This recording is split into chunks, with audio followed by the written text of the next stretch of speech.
Daniel, you know how we have our iHeartRadio studio right downtown next to Jason Aldean's Kitchen and Rooftop Bar, right? Yes, I am aware of that. So, I work here every day. I recognize that. I'm trying to do a story here. Got it. So we've had the opportunity to eat at a lot of places downtown on Broadway, right? Yeah, Nashville is becoming a restaurant hub, food all over the place. But a lot of times people don't realize you can get some really, really, really good food on Broadway. But you think about that as like honky-tonk food. But Jason Aldean's Kitchen Rooftop Bar, we've had the steak many times, and we recently voted it number one steak in Nashville. And it's at Jason Aldean's Kitchen and Rooftop Bar. Chef to the stars with TC Restaurant Group. Chef Tomasz is with us. Welcome. How are you guys? Thank you for having me. I envy you so much because just to cook anything to me seems to be a miracle. And then you have like the tomahawk steak, and it always comes out delicious. So I thought maybe it would be nice if you could help us learn how to cook a steak, so maybe we could take this information home and not blow it every time. Sounds awesome. Well, first of all, what is a tomahawk steak? Tomahawk, it's a ribeye on steroids. So it's part of the ribs of the cow and with extension bone to it. So it looks kind of like a tomahawk. Exactly. That's right. Gotcha. That was a great question, Dana. Well, people might want to know what a tomahawk. Did you know what it was, Todd? Yeah, because I saw it when we eat it. Yeah, because you just saw it, you knew. Anyway, sorry. Chef Tommy, go ahead. So it's the ribeye. So if you steak connoisseur, that's the meat you after, just because there's enough fat content inside as well delicious meat.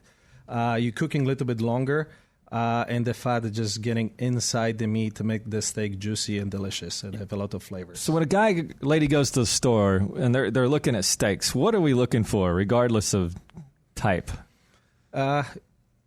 I would just usually you go if you purchase good steak, you want to talk to a butcher who is there. Just see the age, how long you age the steak. That's a crucial. And when they came from, what they eat, and those type of things, Of course, organic product always would be better. Wagyu products would be fantastic, or the beef can be good as well, but you have to age long enough.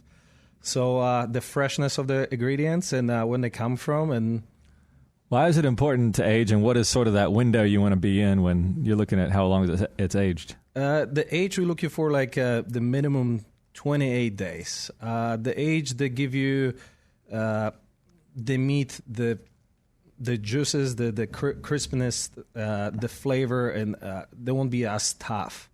You don't want to age too long, or if you like blue cheese, you're adding to those steaks. You can age more than 35 or more days, but we're shooting for 28 to 32 days, and that's the window. What do you age it? Just in the refrigerator? Yes. Is the beef in the refrigerator, controlling temperatures and just slating. So I'm surprised because you would think like it's almost opposite logic. You would want the freshest cut there was and take that home. But no, you want this thing aged for a while. Yes. Right. It would be just, otherwise it would be very tough. And we're talking about beef. That would be just a very tough piece of meat. And I hear about marbling. What is important to look for with marbling? So marbling, I mentioned about marbling. People don't like use word fat, but that's a marbling. This is just tiny, thinly piece of fat going through the veins. The smaller they are and the more they are over there, just during the cooking the steak, they give the juiciness and the flavor to the steak.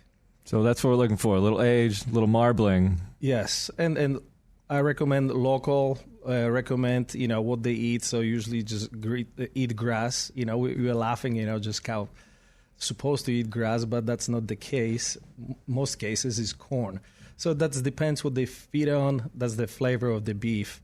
And always we try to support the local market. So I always try looking for places in Nashville to get it product from. So now we get the steak home. Yes. And one of the first things I saw you do is you put a rub on it.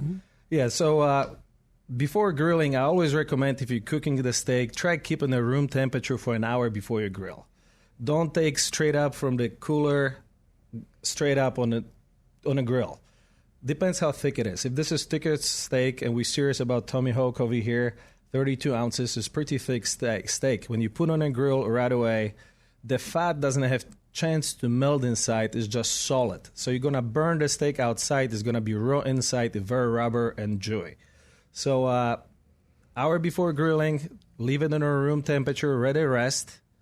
Make sure the grill is, if you have sear part to it, you want to sear the steak first. So make sure it's extremely hot before you start cooking. So equipment ready, steak ready to roll, your seasoning ready. What's a good seasoning to use? So our secret, we don't have many secrets. Well, don't give away a secret. But we will, just because we also, our secret is always just be passionate and have great attitude in the kitchens and consistent product. But talk about spices, that's equal amounts of garlic powder, onion powder, ice salt, and black pepper. Just mix it together and looks like powder. And if you're using the thicker cut steaks, this is above half an inch or higher, all you do is just dredge the steak in a spice. As much spice stick to it, that's how much space you're putting in. You're not just putting on the top. You just as much. You coat it with anything, or you just cover up. You just put it on there dry, or do you coat it in something first? Steak, just put it straight up on a dry wrap. So steak does. Let's say I start cooking, and this is my problem at the house. I can get the steak onto the grill, and I usually follow your rules to a degree. I let it sit for a while. And then I'm scared that I'm going to eat it raw, and then I do that terrible thing that I'm sure I'll cut it open and look in there. Oh, not ready. So how do I avoid from doing that? Try keep yourself busy. Okay. Leave the steak alone. It doesn't be touched. Okay, just leave it alone. So just leave it alone. Leave it on a grill. Just enjoy a beer or some dishes if you like. Do whatever it takes. Just leave it alone. You better forget about it than just flip left or right. You're losing all the juices. The whole idea is you want to seal the one side of the meat. The powders give you the onion powder, garlic powder. It's not much moisture. They give you like a crisp, like a shield to save the juices. And when it's ready, it takes about 2 beers. I might hit 3 beers. And then you flip another side and doing the same time. And depends on the temperature and so on. But that's all it takes. Just don't open it, don't push it, don't squeeze it, don't put any weight on it. Just don't take a spatula and all that. Exactly, kind of stuff. No, absolutely no. Right. Use tongs, you don't need spatula. And try have your grill always one side very extremely hot and keep the other side medium. So if you see too much flame or burning or anything this nature, depends on the amount of fat in the steak, just move to the colder side. Still, don't flip or anything like this. Just put it aside so it can rest, the grill can settle down, and you can move it. Now, once you take it off, do you let it rest for a certain amount of time before you cut into it? Yes. I always recommend minimum a minute just so that the juices stabilize and stay inside. And this is good time also if you're doing any type of steak butter, which we're doing in our restaurant. Mix your favorite butter with roasted garlic, some herbs, rosemary, thyme, and parsley I recommend. Little shallots. You can add bourbon if you wish, and just mix it up, put on the top steak so when the rest also melts and get the flavor from butter. How many steaks do you think you crank out each day at Jason Aldean's Kitchen and Rooftop Bar? On the weekends, we sell about 150 to 200 steaks a day. That's like a whole cow. Cow and a half a day, yes. Yeah. We have fun with it. Wow, that's something. So that's a testament. You think about honky-tonk food and all that, Jason Aldean's Kitchen Rooftop Bar right downtown has the best steak in town.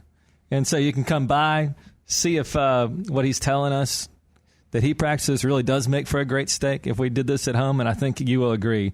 It is fantastic. Also, there's products to buy. We can get the rubs here at Jason Aldean's Kitchen Rooftop Bar, take those home, and try to mimic the same steaks that you're doing for us in the kitchen. And we also come out with product, the steak sauce, which I'm not the biggest fan, but if somebody likes A1 sauce, I think that we can do better than that we have product for this as well.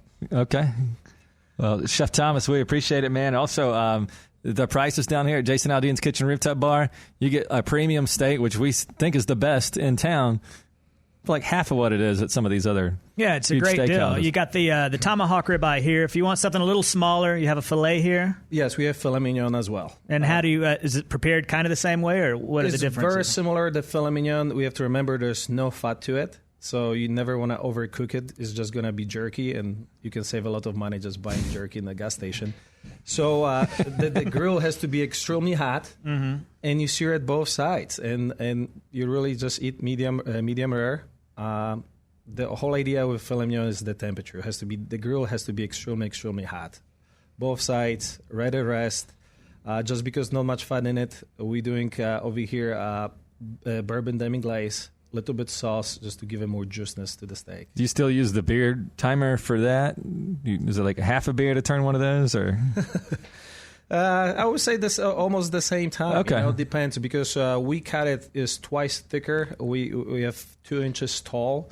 So yeah, so probably 2 beers I can hit 3 in a shot. So when we try this at home, we need to get some beers.